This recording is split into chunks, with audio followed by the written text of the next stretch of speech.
Hello everybody and welcome back to my channel. If you're new here, hello, be sure to subscribe. In today's video, I'd like to discuss some products that are not safe for your reptile. This could be for leopard geckos, bearded dragons, snakes. In general, the products that I'm going to talk about are not good for really any of your reptiles. One of the first things I want to talk about, and it's talked about by a lot of people, are heat rocks. I don't know why these products are still sold in stores. Usually when I go to the store, there's just a bunch of them. It doesn't seem like anyone's buying them, but they must be if stores keep selling them.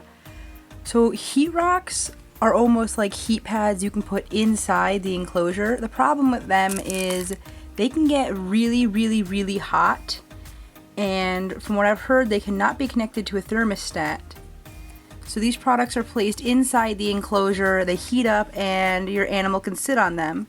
The problem with that is if it does get too hot, it can actually burn your animal. They'll continue to sit on it as it's heating up, and when it does overheat, it burns them and they don't realize that they're being burned. So these products are notorious for getting way too hot, and there's no way to control them from a thermostat is what I've been told. You're better off buying a heat mat, placing it on the bottom of the enclosure or the side of the enclosure, wherever it needs to be for your animal, and connecting that to a thermostat, because heat rocks are just not any good.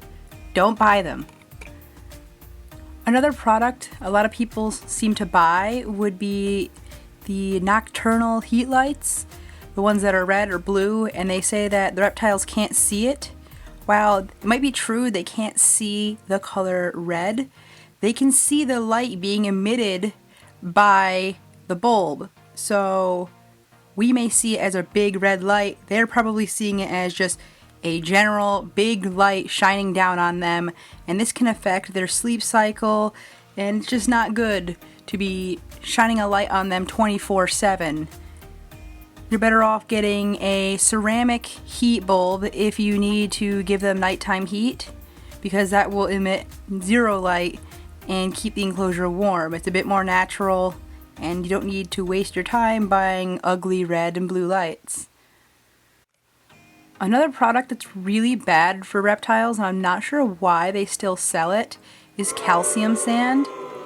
I know that substrates in general, especially sands, are really debated in the leopard gecko and bearded dragon community. I think certain mixtures and arid mixtures that have sand in them are okay, depending on the animal you have, but calcium sand is just a big no. It's basically just sand with calcium in it, and you put your animal on it, and they want your animal to lick up the sand to get the calcium they need, but what happens is they can't process that, and it ends up causing impaction and digestive issues. Calcium can alter their stomach acids and make it so that they can't digest their food properly, which will then also lead to the impaction issues. In general, calcium sand is just a bad product. Don't get it. It's not good for anything. Like, if somebody can come up with a good use for calcium sand other than throwing it away, you should put it down in the comment section. If you need your animals to be getting calcium, you should really be dusting their food and providing them with a small dish. You can see I have a small dish back there that actually does not have calcium with D3 in it. It is just a vitamin powder. I dust her food with the vitamin D that she needs. So that's what you should be doing if you want to give your animal calcium.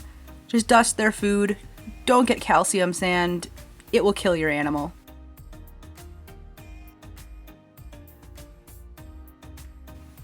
The last items I want to talk about are things like pelleted diets and freeze-dried foods.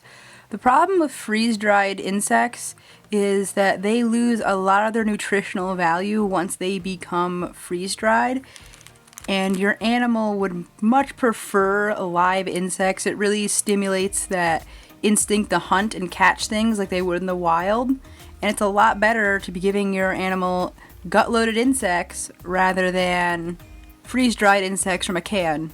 They're just gross, in my opinion.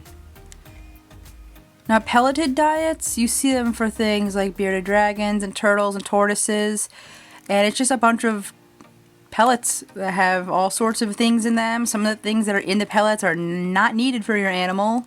Things like corn and other weird preservatives that you'll find in the ingredients. You're much better off just giving your bearded dragon, turtles, and tortoises fresh greens and occasionally fruit, because it will have a lot more nutrition and in general just be better for your animal in the end.